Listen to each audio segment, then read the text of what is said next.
All right, so as I sit here to watch episode 2, let me preface this by saying I just finished watching episode 1 and doing the review as well. This I'm jumping right into episode 2. Um I know, I mean, like, coming off of that is, what I'm saying, is it's just sad to know that she died in real life, what I'm saying, on Polly. I didn't expect that. That caught me off guard, like, on some real shit. What I'm saying? Cuz she was one of my favorite characters in the show.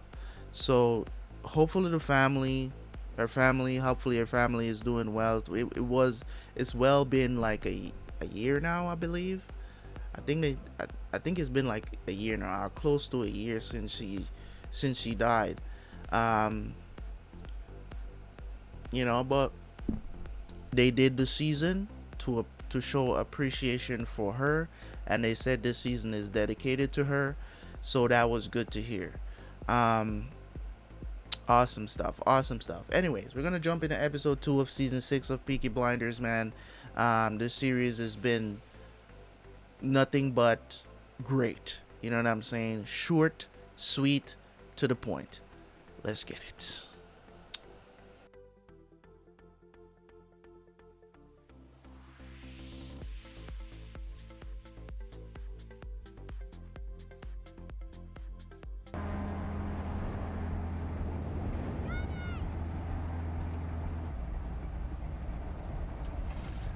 Well, I hope Ruby's okay.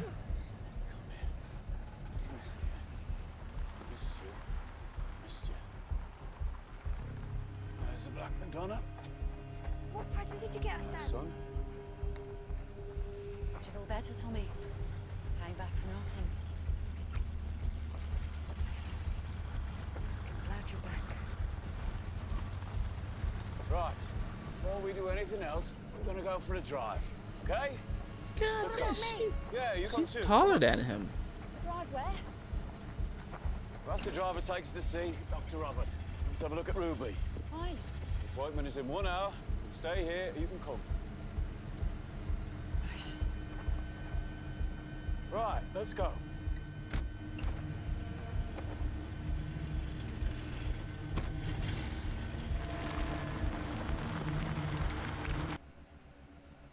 We will escape, Lizzie. One last deal to be done. It'll be difficult. Difficulties are to be expected. This is why I must move from item to item.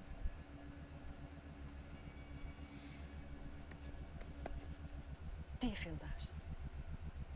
Do you feel anything? You talk as if you're watching everything on the screen. When we go home, I'll give the kids to Francis, and then you and me will go to bed. And I will be the next item. That's how it feels now to me. Yeah. Everything on a list.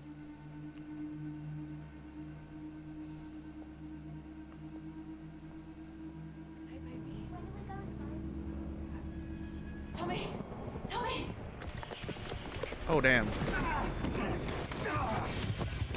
He's having a seizure.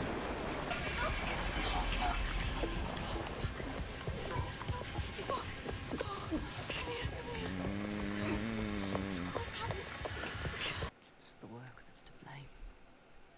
People you meet, the lies that you tell. We gotta keep going until this Boston business is done. Then we rest. Then we Peaky Blinders fucking rest. Squares. No silence for me! No silence for me, because I have heard your voices when you come to me and tell me about the cries of your hungry children. And I will gather up every single one of those cries, and I will take them with me on the train back to Westminster. And I will let them out of the bag in the House of Commons, and let them try and silence that, eh?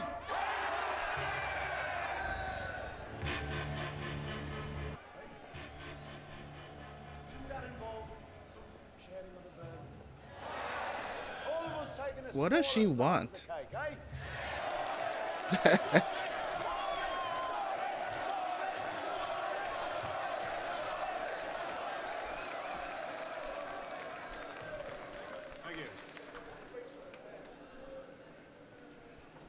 Lorna McKee. Battalion Commander for Mana IRA. You missed the first and second act. Thank you for coming, Mr. Shelby. Thank you. Thank you. The third act was enough. You both have reasons to hate me, and to want to seek revenge for the killing. Don't say. Gypsy tradition. We do not mention the name of the dead in company.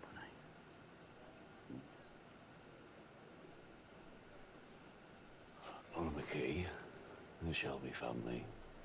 Business comes before issues of vengeance. Our beloved departed, but understand and approve.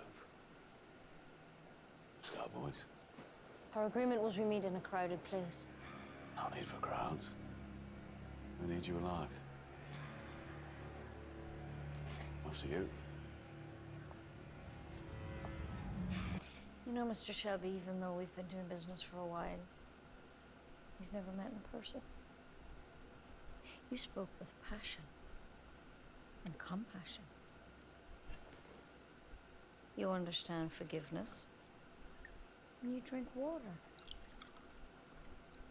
Yet I heard from many reliable sources that you have a reputation for moral turpitude. Moral turpitude. It's a good name for a racehorse. You don't know what it means. I know what it means. It means you fuck people.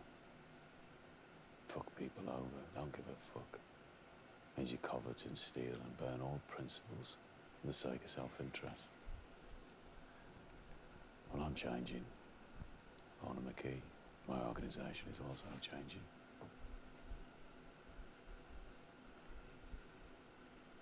So what happened in Boston? Jack Nelson said no. Are we accepting no as an answer? These are letters written to and by Jack Nelson over the last 3 months.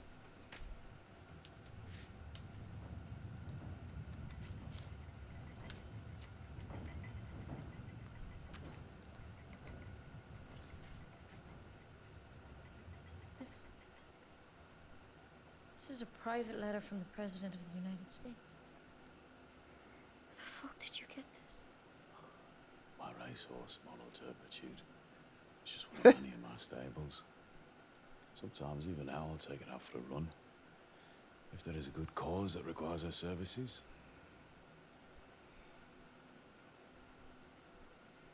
Jack Nelson's coming to London. Officially, he's coming to buy liquor import licenses. Unofficially, he's on a fact-finding mission. He's come to measure the strength of support for fascism in Britain. He'll report back to the president. And how does that help us? In this letter to his son, Jack Nelson expresses strong support for fascism.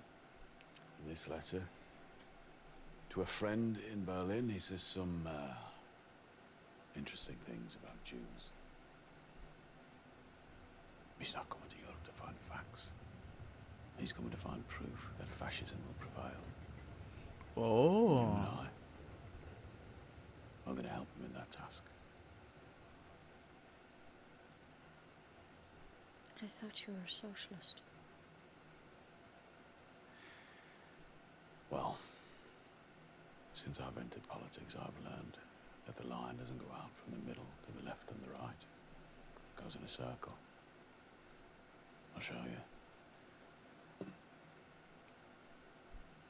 You go far enough left, eventually you'll meet someone who's gone far enough right to get to the same place.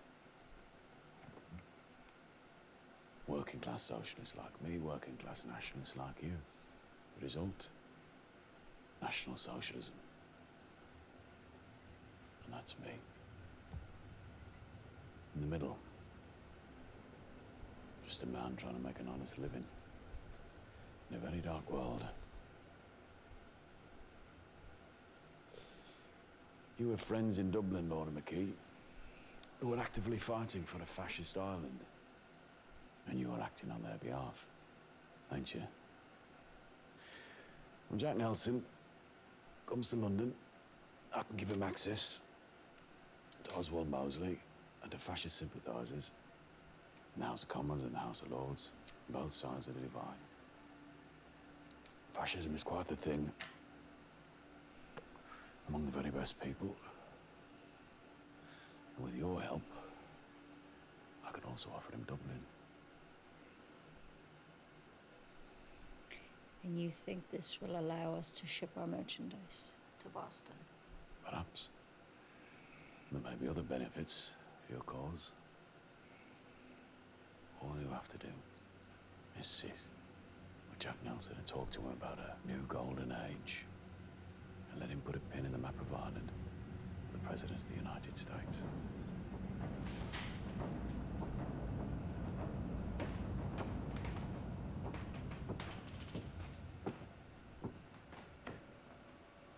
Came to collect Arthur and put him to bed.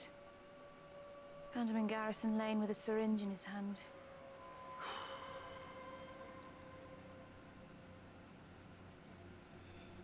A friend loves it all time. Brother is born for adversity. Proverbs 17:17. Well, I have two brothers in need. But yours is the more urgent, Tommy. Will you come with me? So, Lord McKee, you gonna help me change the world? Mr. Shelby, this meeting is not what I expected. Never is. Is that a yes or a no? My answer's yes. The answer's always yes. Back door's unlocked. You can let yourself out.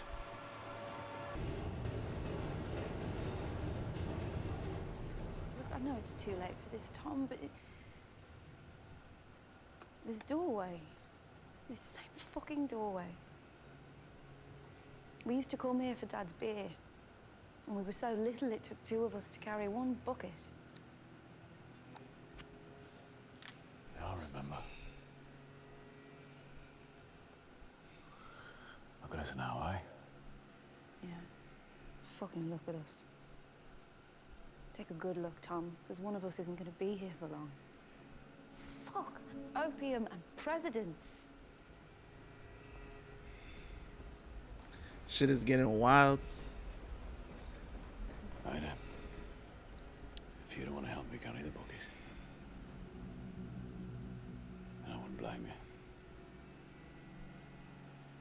But this is my mission. And I will have no limitations. Where are you, Tom? My big brother? You know, you used to stop sometimes and laugh. Do you even remember this place? Walk into the garrison like a stranger and you sip fucking water. I'm alive, Ada.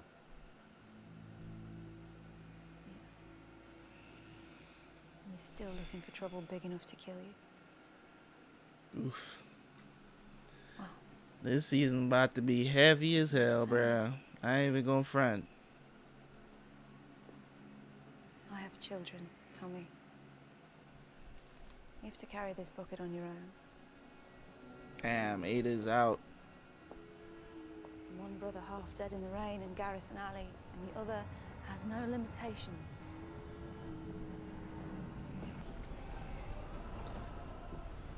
You can't even really like talk during those scenes because they're so intense and you want to understand what's going on, you know what I'm saying? Always with the shits. This guy. The opera was just fat people fucking shouting. Yeah? What do you think now? I think the sound of a tenor in full passion reminds me of crying out with Italian soldiers when they had my bayonet inside them. Ever since my own death, I have been somewhat haunted by it. There, they Instead of fighting these voices, I decided to write their songs down, you know, and turn them into an opera of my own. Do not like that. No, no. Were you not told that I have a condition? Well, I was told, Alfie, is that you have withdrawn, and that you spend your days alone, obsessing about opera singers. Opera's not fucking singing, is it? It's not singing, it is the sound that people make before word. And I do not allow smoking because I do need to see fucking clearly. Alright?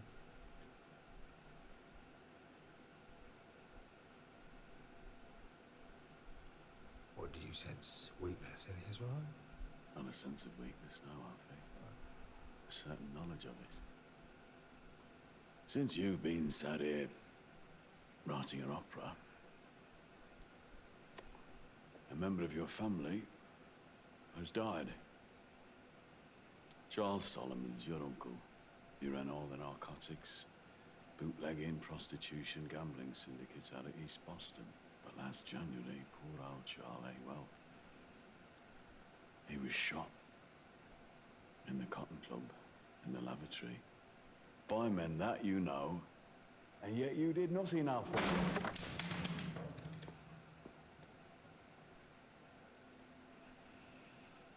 Now, my opera is called America. America is my fucking masterpiece. The truth is, your uncle is dead. Boston is gone.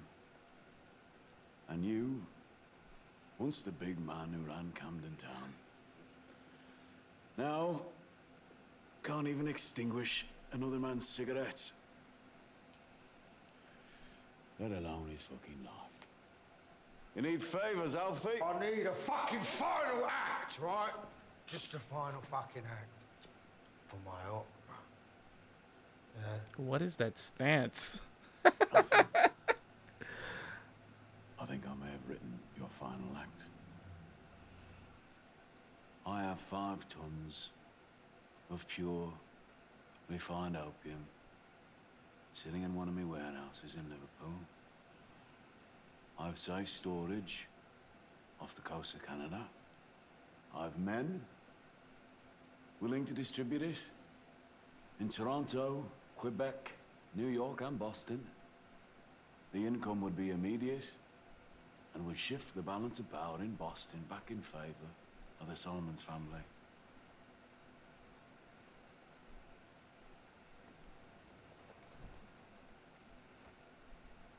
In the final act that I'm giving you, Alfie, it is you who takes the revenge.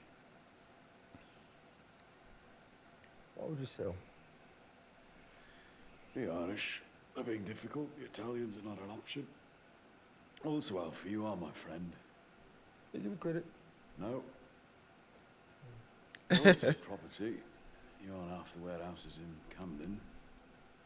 I'll take if knock them down. Build houses for the needy, the deserving.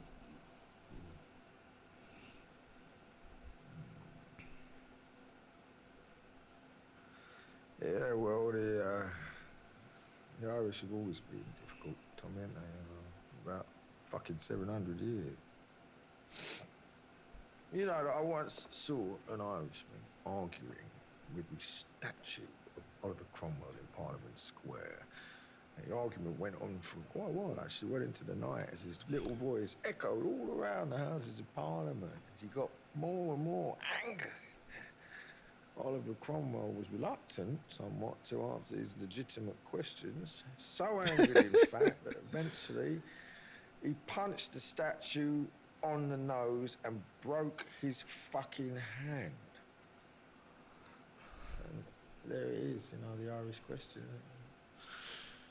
How come you can remember so much about what happened 200 years ago, but you just can't remember what fucking happened last night?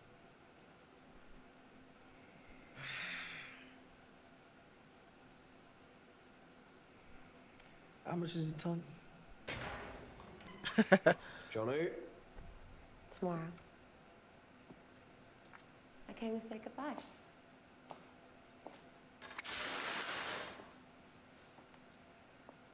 When you go to London, stay away from the devil. Lock your fucking ears if you have to. I'll be with you, Michael. Oh, so you say now. Jack says he has to die. Will you tell Jack to wait? If anyone's going to kill Tommy Shelby, It will be you. I know. I told Jack, and Jack said okay.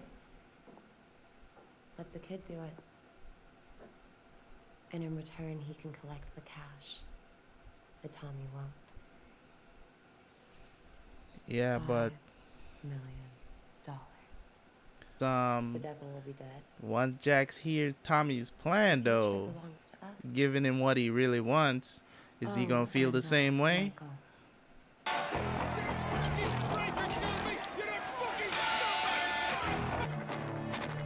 Mr. Shelby! Mr. Shelby! Daily Mayor! May I ask why a socialist MP would attend a fascist rally, sir? Let him in. Let me answer the question. Mr. Mosley's constituency borders my own. We've worked together in the past. He was once a socialist himself. My role here tonight is to act as a bridge between ideologies. I'm in the middle. Mr. Shelby, you once shared a platform with Mr. Mosley. Will you be sharing the stage with him tonight? No, I'm simply here to remind my friend Mr. Mosley that the way the British people is compromise. We'll print that, pal. Fucking rag.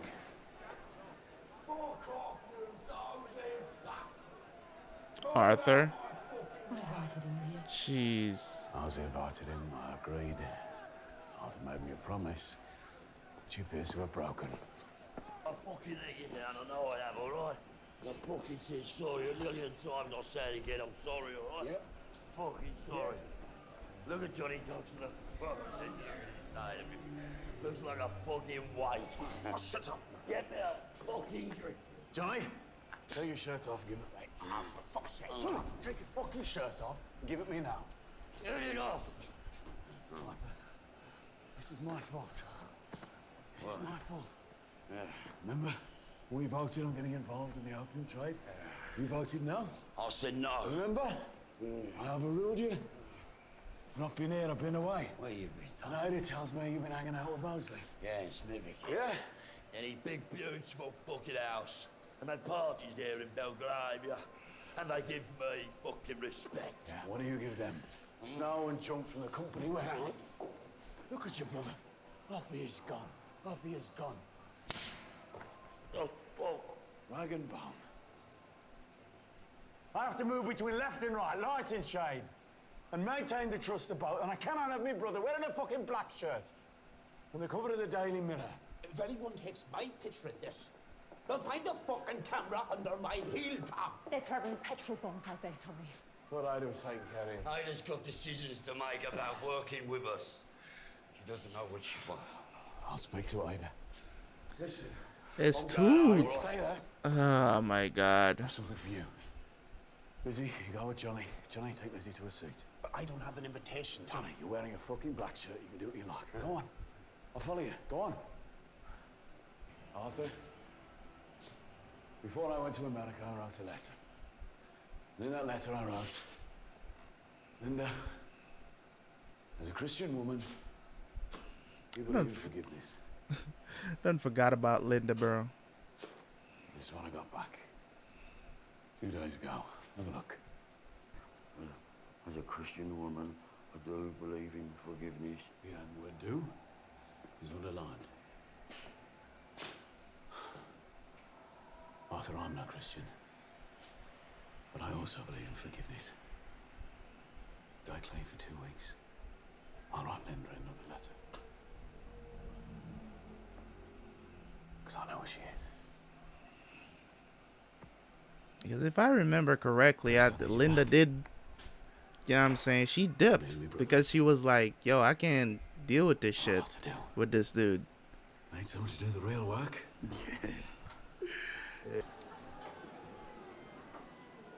Tommy, we should get out now. Forget this American business. We've got enough. Not yet enough. Here she comes.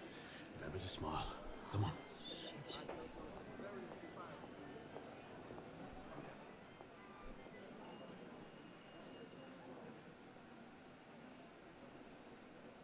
Ladies and gentlemen, tonight he has truly earned your adulation.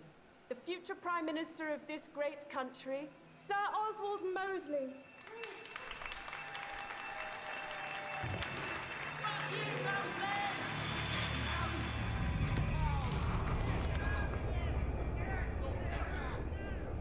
The hell is that? Did you just throw powder at her? At him? In London? Like, was it like a Beautiful, is it? a huge? Trust this woman, so I will act as if she is beautiful as well. Mosley? Diana, this is Tommy Shelby, MPOBE. Mr. Shelby, Lady Diana Mitford. Oswald's most recent and last ever mistress. This is my wife, Lizzie Shelby. Beautiful earrings. Oh, I stole them from Tiffany's. Actually, he bought the earrings in Paris. We were in Paris on our honeymoon. God, I hate Paris. Hey, you prefer Berlin? Oswald and I are going to marry there, aren't we, Oswald? Mosley, I have business to discuss, perhaps. I heard you prefer Berlin, the heart of fascism. Mr. Shelby just made the astonishing suggestion that we men go off and discuss business while you women wait around looking glamorous. Goodness. What year do you think this is, Mr. Shelby? 1807? Oh, in Birmingham, the centuries grind by quite slowly. But Mr. Shelby, if it's business, Diana is the engine of my enterprise. It's the modern way, Mr. Shelby. Yes, we know. I am company director. I will join the meeting as well. But of course you must come as well, Elizabeth. By the way, I really don't like Lizzie. I prefer liberated Elizabeth. She must be part of this. She's been all the way to Paris, so she is a woman of the world. Bravo. Do you know, Oswald's told me everything.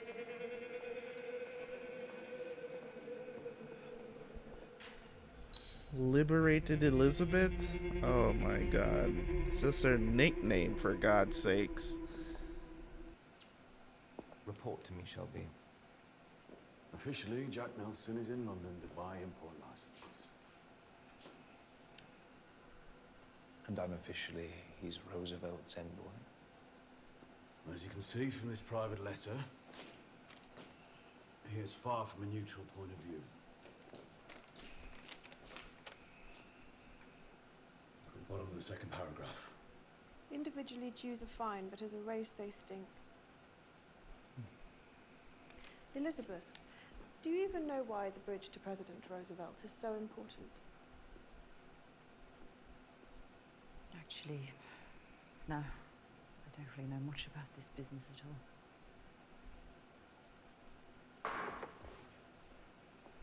But I have fucked your future husband, so I know lots of things about him.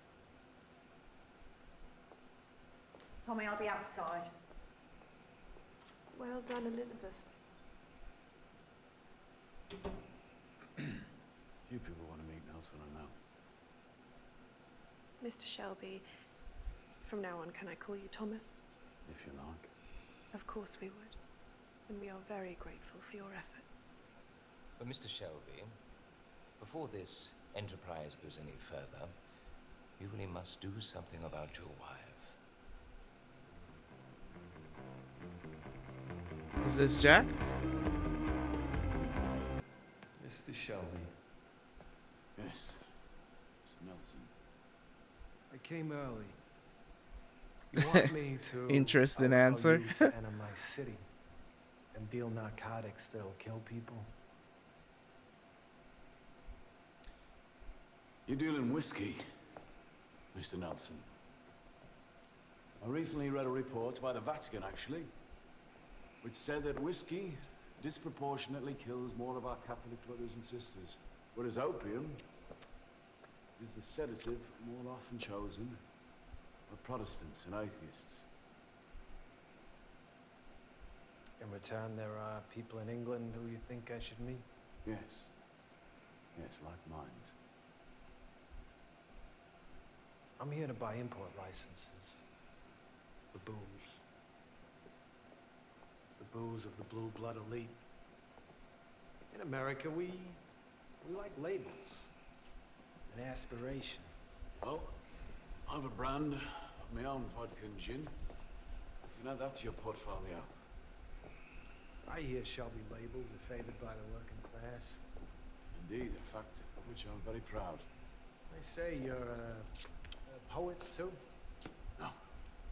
Only read it. There are some people in this country who I'd like to meet. Fascists. Not the ones in boots and black shirts, the ones in tuxedos. I know men who are friends of the cause. I also know men who are enemies of the cause. For many years now, I've been working closely with Winston Churchill in many different capacities. I have his trust. He is opposed to the rise of fascism. You, I believe, see it as inevitable. Well, I can give you men of influence who support your cause. I can also offer you a full report on Churchill's strategies. Okay. All this in return for access to South Boston?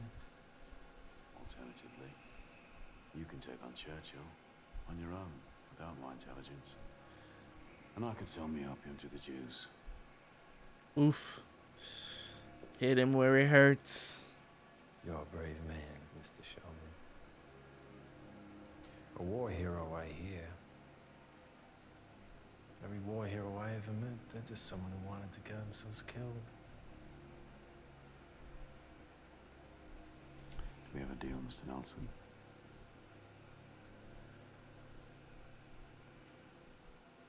I'll think a great deal about what you've said. Ruby, Oof. have you finished your spelling? Chillin'.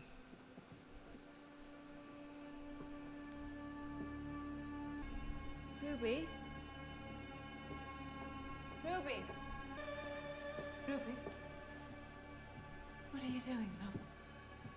I can hear voices coming from up the chimney. What voices? The grey man.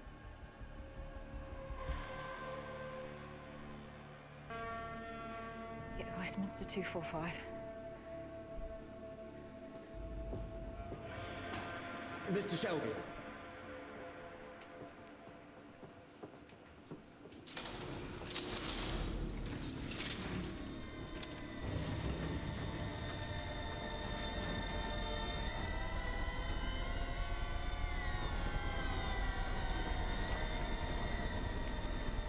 Didn't want to bang and bang over and over again.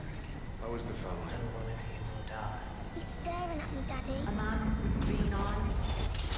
Can you stop the voices? There are no voices, my love. It's the grey man. Says he's coming for me. And he's coming with Daddy as well. The gray man.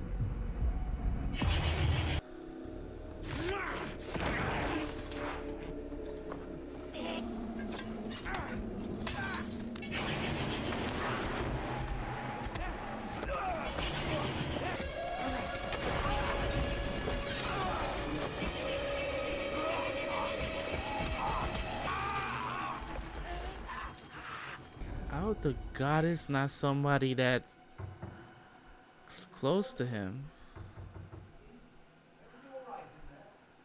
Was he just fighting himself? Mr. Shelby? Or was it a dream? Fine. Hello? Tommy, she's the temperature of 101 and nothing is working. Just get here now. Is he? Please. Is he?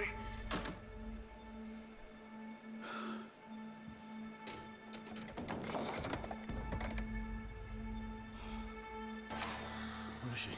She's with the doctor upstairs. He said we shouldn't come close to her in case. In case of what? When she coughs, there's blood.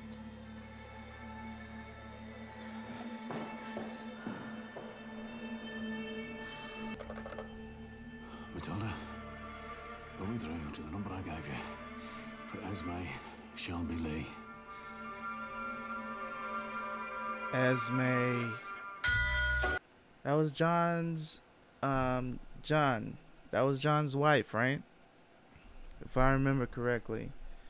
Bruh. Alright.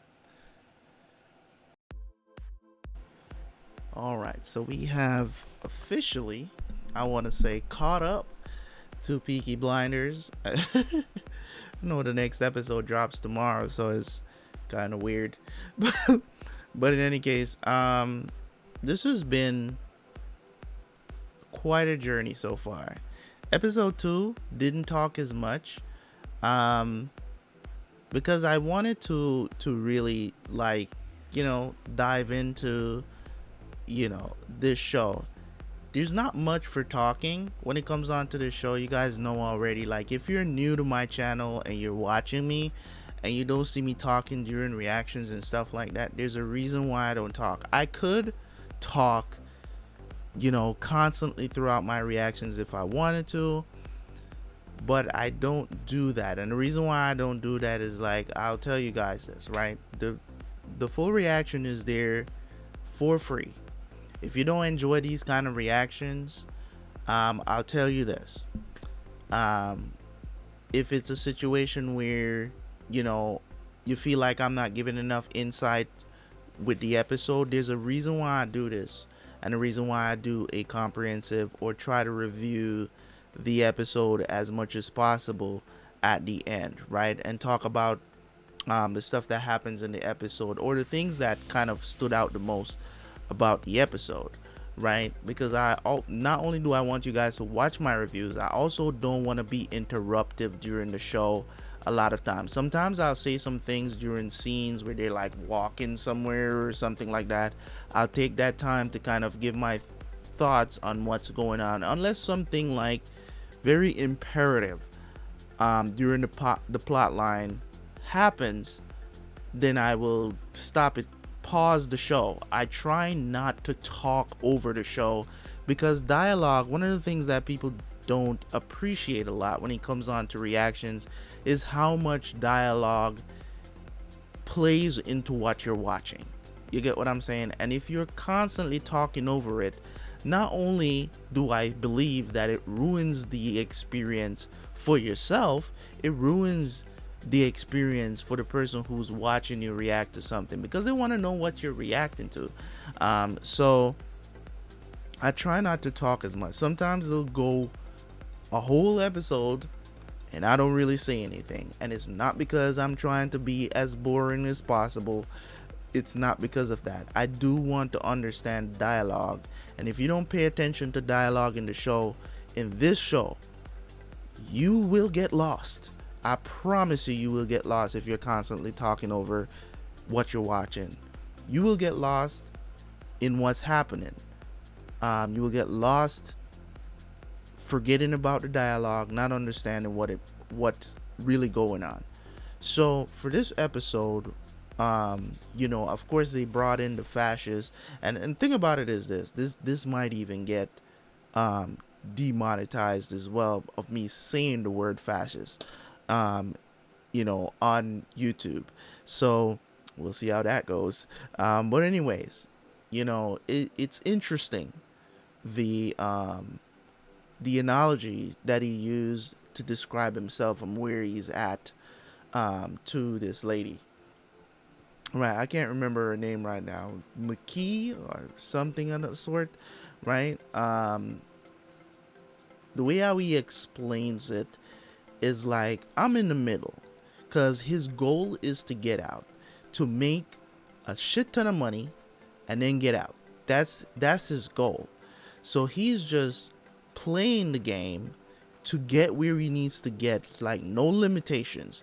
I'm gonna get this done and then dip out of this freaking game. So my thing is, I don't know if Thomas Shelby is gonna be alive at the end of this season. I don't know. This whole situation that's happening with his daughter as well, that's also playing into the whole supernatural gypsy thing, that is not new to the show. You know what I mean? It's not new to the show. It's not part of the show that bears a heavy weight on it. You know what I'm saying? Like, I don't really, I'm wondering if they waited until this season to kind of bring forth that supernatural, superstitious, if you will, part of the show that has been going on. It's never really played a huge part in the series, but maybe they're bringing that to the forefront a little bit more this season, and that's fine. I'm all for it. I'm really worried about Ruby because, you know, this delirious state that she's in, the high fever, you know what I mean? I don't know. I wouldn't be surprised, to be honest, if she died, because this is very constant. Hopefully they, you know what I'm saying? Like, that would be, talk about making a parent want to kill themselves. He's already going through so much trauma that he has to deal with.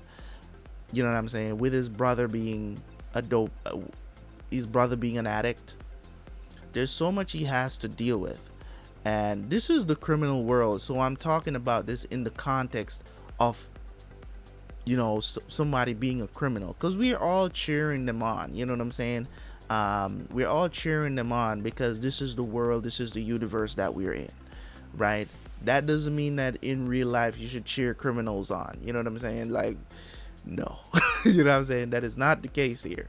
So when it comes on to the whole situation of what he's trying to set up, we got to see Solomon again, told him about the deal, what his involvement is going to be. He needs to get revenge, all of this other stuff. And I think this is just going to be, in no uncertain terms, this is going to be one big setup for a payoff.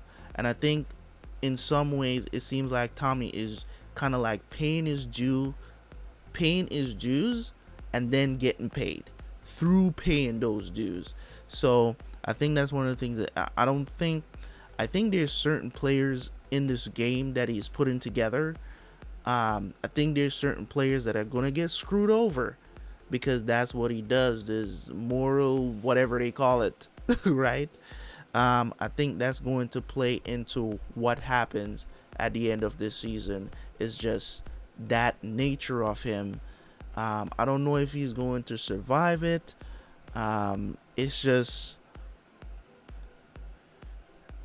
this show is written in such a way where not only do you comprehend a lot, but you also don't understand a lot about it as well. So it's like there's a lot that is pushed to the forefront of you understanding what's going on, as in the events of the show and what you're watching. But then on the other side of things, you're like, what's going on? You're a little confused, right, as to how things are going to play out and why things are happening. Why is this aspect of the show being shown? Like the whole thing that's happening with Ruby right now. Like, why is that happening? And they always pay it off in the end, and that's why I like this show so much. They always pay it off in the end, come around to make it have some sort of meaning on the plot and the show itself. So awesome episode, man.